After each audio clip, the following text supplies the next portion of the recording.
Well, on the text line, I asked you, and you can shoot me a text message at 514-790-0800. Are you using Canada Post anymore? A listener writes, I occasionally use Canada Post indirectly when I order stuff from Walmart. So maybe you are getting a couple of packages every now and again through Canada Post. But the news at Canada Post, not good. The Crown Corporation lost nearly $750 million last year. They've been reporting losses since 2018. Last 6 years alone, deficits have totaled $3 billion. Now, some people are saying Canada Post is at a tipping point and at a critical juncture as it faces competition from private carriers. And let me bring in our guest, Moshe Lander, Senior Lecturer in Economics at Concordia University. Moshe, thank you so much for coming in studio, by the way. My pleasure. And you know what's interesting? Just in the last few weeks, and I have to say, sometimes I order from Amazon, I'm never proud of it. And I don't know if people are proud when they buy from Amazon, but people do it, clearly. So I ordered from Amazon, and lo and behold, new feature. You can now, like it's an Uber driver, in the app, it's showing you where the truck is, the delivery truck, 8 stops away, 4 stops away, 3 stops away. I'm like, my goodness. Good luck knowing where your Canada Post package is. So I guess this leads to what we're seeing in the market, the disparity between Canada Post and the private carriers. Tell me more. They have a legacy that they have to pay for, right? And so it's the same thing with banks, right? If you have a physical space, then you have billions of dollars of cost there, and it's very hard to be nimble when you have to deal with those billions of dollars of costs. If you're a new upstart company, not that FedEx or UPS are new, but they don't have that same sort of infrastructure, and they can be much more 21st century in the way that they deliver, and that's always going to undermine the old dinosaur of Canada Post. Yeah, well, listen, to your point, I mean, FedEx and UPS, they are also facing competition from whatever service it is that Amazon and other websites use, where you see this truck, it's a nondescript white truck just shows up and it's clearly a guy. And we've had listeners send me messages, say, hey, I do this. I get paid per package, and they're working all day, right? So everyone's got to face competition, but you're Canada Post. You are the Crown Corporation. You have to deliver the bills Monday through Friday. How do you balance? What would be your advice to Canada Post on the path forward? Shut down. Really? Yeah.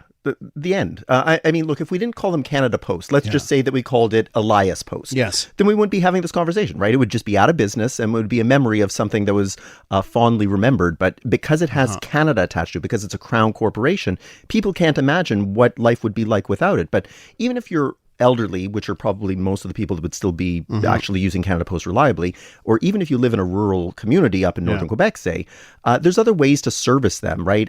Your tax stuff comes in electronically, your utility bills, most of that can be delivered electronically. And for the amount of millions of dollars that are being absorbed in losses, couldn't you build an infrastructure so everybody can have reliable internet in these rural communities and still save money on packages? So, I'm just trying to think. You're going to send out 200 wedding invitations, Canada Post, well, we'll do it. Dollar a stamp, we'll do it, right?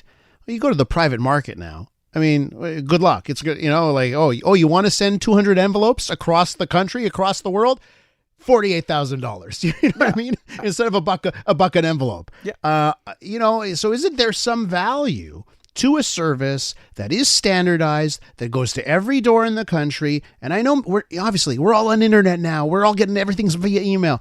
But isn't there a value to that service that is worth protecting? If you're using that service. So let's say that there's $700 million in losses then. I never use Canada Post. So effectively, my taxes are paying the $700 million, which is effectively giving a subsidy then to the person who uses the $1 stamp. So that's really what we have going on, is essentially a secret tax that some of us are paying to those that want to use Canada Post. If we eliminated Canada Post, there's $770 million that could be used to pay down the debt, that could be used for healthcare, that could be used for other purposes.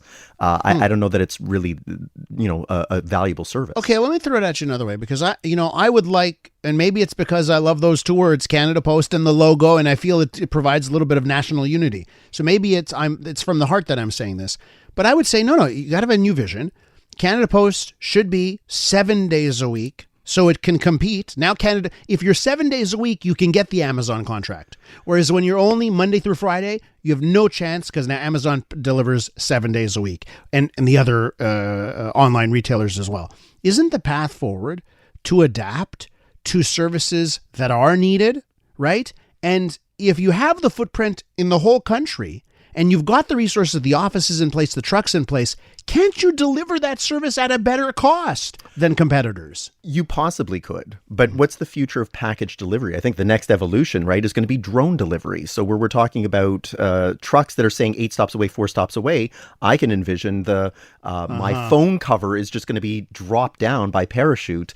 And so is Canada Post really on the cutting edge of that technology? So you're saying UPS and FedEx might be replaced by upstarts as well. Yeah. I think that's the next evolution. And so I think we're fighting last year's battle or last century's battles in the name of national unity. Okay, so what if the part of the plan for this, I've heard this talked about. So Canada Post has these offices and it's everywhere, right? I'm driving through the countryside of Quebec. I'm going south of here. I go towards Franklin, Quebec. You're driving through little communities. You see the Canada Post office, right? And some people say, you know what? There's again, opportunity. Canada Post should offer not less services, more services that people could use, like banking services. What about reimagining just the raison d'etre? And I know it's got the word post, but we leave that just for old time's sake. But it's Canada, and it's to provide services that people in small communities need.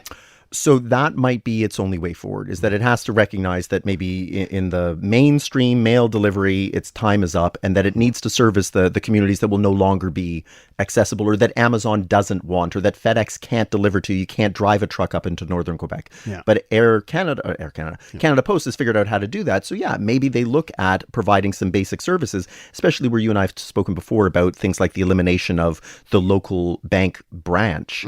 Then maybe they say, all right, we can be an all-in-one stopping point like the old trading post in the north. And maybe that's what they do then. But that should be the limit of what they do then. So listen, would we be having this conversation if they were break even? If they didn't make money, but they didn't lose money, would you still be banging the drum, get rid of them? Or is it based sheerly on the fact that it's $250 million right now? That's the key point is, if they were breaking even, that's the gold standard of government services, is that you're breaking even, right? Let alone spinning a profit. Well, so doesn't that make the point? Like, listen, government loses money. That's the point of government. They're going to lose money to provide these services. So isn't there some wiggle room for Canada Post to lose a little money to provide a valuable thing? So if that's the way that they want to have the conversation with the Canadian public, and the Canadian public says, yes, we believe in Canada Post and we're perfectly happy to hand over our tax dollars for it, then I'm perfectly fine with that. That's democracy. But I don't think that that's what we're being sold here. We're being told that, hey, they need to find a way back to profitability. How about just admit you're never getting back to profitability and just say, do we want to continue to subsidize a national unity project? If that's the case, cool. That's democracy. What about, okay, you want to send that envelope? Listen, guys, $1 a stamp. Those days are over. It's $4 now. What do you think about that? What about just the increase to get up to that, break even point? Absolutely. And that's perfectly fine as well. That if they want to approach this as a legitimate business where the dollar doesn't make any sense anymore, or that it's $1 if you want to mail it to your neighbor, but it's $10 if you want to send it to Vancouver, that's fine too. Or even encourage digital servicing that just say, look, there's certain things that you really don't need us for, right? So please don't use us for that, so that we can focus on the things that we can do well. Moshe, would you say this about lots of crown corporations? Because there are lots of crown corporations that lose money. Would you say, hey, we just got to slash and burn everywhere? Or is this a Canada Post kind of specific thing? No, I'm all about efficiency as an economist. So if it's any service that could be done better by the private sector, then we need to have a conversation about why is it that we need the public sector to do it. And if that's what we want, that's fine. But that's the conversation. It's so interesting. And I'm getting text messages from listeners. One person writing, this is back to back, one person saying Canada Post quality service is very questionable. And they give me a longer story about, what happened to a package that had do not bend on it and the package was bent. And then another listener right away, I don't trust any of the other delivery companies. Canada Post makes sure you get a card and you pick it up and it's secure. So some people, like two separate listeners, one who says, not good. One who says it's actually a better service than others. Interesting stuff. Moshe, we have to leave it there. I will happily come in anytime you want to continue the conversation about anything you like. Absolutely. That's Moshe Lander, Senior Lecturer in Economics at Concordia. Oh, and a happy return to classes for this semester. Thank you very much.